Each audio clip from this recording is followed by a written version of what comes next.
This is an ever-changing situation. Events are happening fast, so some of the things that I'm covering may be out of date when you watch this. What is up, everybody? Welcome back. It is your friend, Morgan Houston, aka Whiskey Mo, the internet's least famous academic. I am a scholar of irregular warfare, national defense policy, information. I am also a former Air Force Special Warfare operator. Hopefully that brings a little bit of authority to what I'm saying. And today we're going to talk about day 4 of the war happening in Iran right now, essentially strikes. But before we do all of that, if you find value in these, if you would please do all of the internet things, the gentle caressing of the like button, please subscribe. That lets the algorithm know that people just like you find value in this. Additionally, if you want to know when any episodes I drop, including my podcast, The End of the Week, which drops every Saturday at noon Mountain Time, you can go ahead and hit the bong of the notification bell. I used to have a series that I only did a couple called Cocktails and something. It was like Cocktails and Policy or something like that. And it's been one of those. So like I poured a little pour and tasty. So here's what we're going to do is I'm going to recap some of the things since the last time I talked about this 2 days ago, which was March 4th. This is March 3rd, 2026. I have a list. We're going to give you some context, and then I'm going to give you some commentary. And then hopefully you'll be sort of caught up. As always, so hit that if you really want to know. I will try and synthesize these things for you. This is what we do here on the Whiskey Mo channel. Number one, we had a few drone strikes against American embassies. One was in Doha, I believe is what I saw, and it landed in the parking lot. It wasn't able to hit the actual embassy buildings, but now it seems that Iranian forces are no longer just targeting infrastructure and American troops, but they're also targeting other aspects of American power projection and foreign policy. So that is quite disturbing. The U.S. has been removing personnel from embassies. They are asking Americans to leave out of 14 countries. So the foreign affairs and international relations fallback from this is going to continue to grow.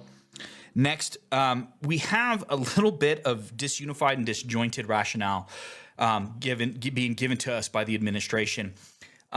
Yesterday, Marco Rubio said that essentially Israel dragged the U.S. into this war, that we knew that the Israelis were going to attack, and out of fear of retaliation against American forces, America decided to attack. President Trump today said that's not true, that in fact he probably drew Israel into the war, and that he knew that they were going to attack. In fact, he even claimed that they were going to launch a nuclear attack. Or someone within his circle claimed that, and it's kind of hard for that considering that he has also claimed that the nuclear program was obliterated. So that's very interesting. There's been some commentary about the length of the war. No one seems to know what the plan is or what the ultimate goal is. I'll dig deeper into this. I saw a wonderful TLDR news video about the strikes and what the goals of America are. So go subscribe to them. They're a wonderful channel. They do have great news channels across Europe, the U.S., and elsewhere. Continuing the theme of the embassy attacks, Iran is doing massive attacks on their regional neighbors. They are attacking oil infrastructure. They are attacking within cities. There is a significant number of civilians who have been wounded and killed, as well as Americans. 6 Americans as of right now have been killed, with many more wounded. So as we continue to watch this, the targeting of different areas, I think, is going to dictate. I think what we're seeing with that is that it's definitely not just like we're not going to see a quick end to this. Next, 3 American F-15s were shot down. Luckily, all 6 crew members are safe. They were not killed. They were actually shot down by the Kuwaiti air defenses. I think there may be some concern here about coordination and some communication, some C2 stuff, some command and control. So I think that's going to be very interesting as that continues. With the attacks on American infrastructure, I'm wondering how long that the rest are going to sit on the sideline. In talks, in interviews about negotiations and a possible political settlement, peace treaty, the Iranian foreign minister went on ABC and flat out denied any opportunity for negotiations. He said twice the Americans have attacked during active negotiations. Why would we continue negotiations? That's a paraphrase, but so that's one thing to look at. So it doesn't look like there's a possibility of a negotiated settlement right now. One of the most unique things that I've seen is that there's currently the Iranians are using a Shahed drone, and then the Americans are using a copy of it against them. I find that very fascinating. It is a cheap-ish piece of military hardware. The number I heard was that it was $60,000 for the American version, which is produced by a company in Arizona. So that's super interesting. But also, lastly, on the international relations front,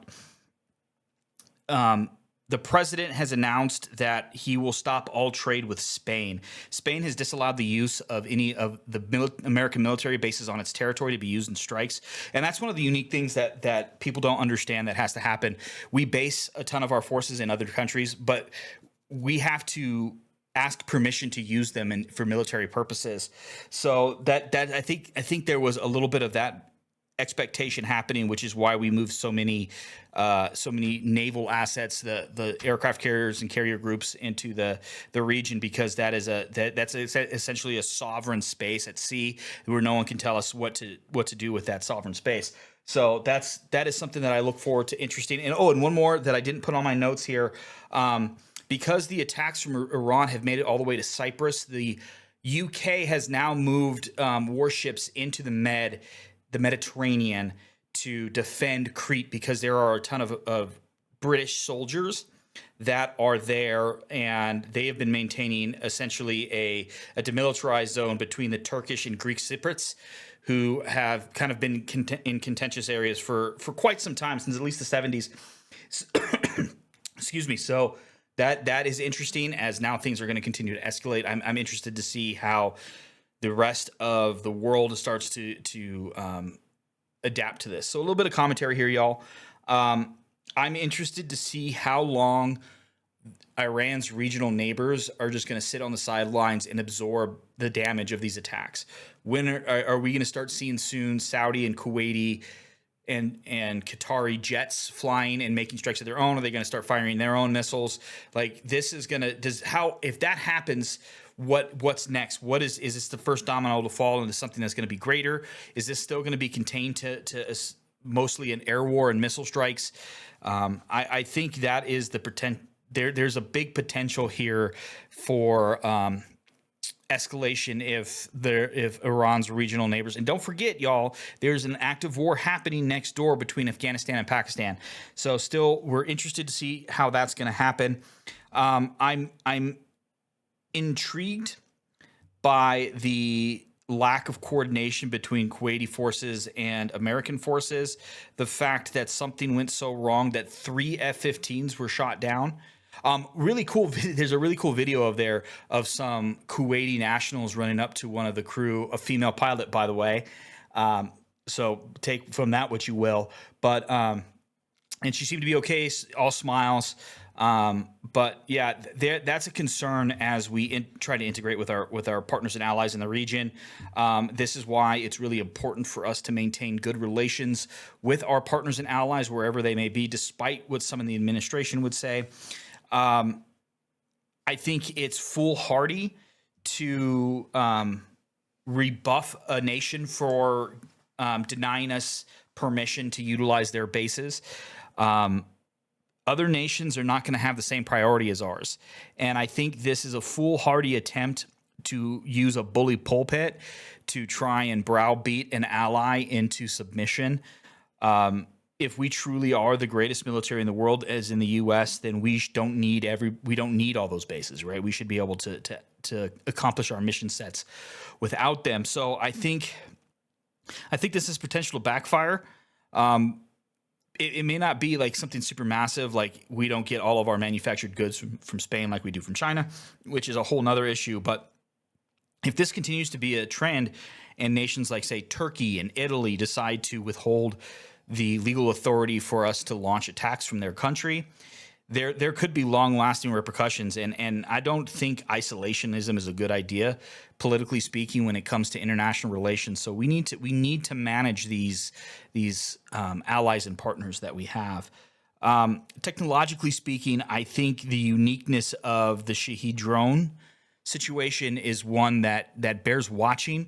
I don't think personally, as a scholar in policy and irregular warfare, that the drone is the be all end all of everything. Like, there's so many people who think that AI and drones are going to completely change warfare, when I just don't see that's the case. However, the fact that excuse me, the fact that so much of our military, our drones are now being used from a country that is weaker than ours, I think that's a really interesting turn. It kind of ties in with some of the other things, but I think that in this case, a nation like Iran that's essentially produced the blueprint for themselves and two major powers to use is something that's worth watching, and to see kind of how this adapts and how this changes. I had a conversation with a colleague.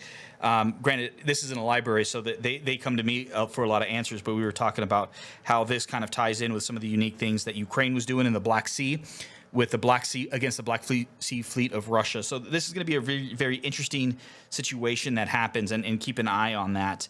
So I think that's all we've got for today. To recap, on March 3rd, 2026, we had some disunified rationale for going to war.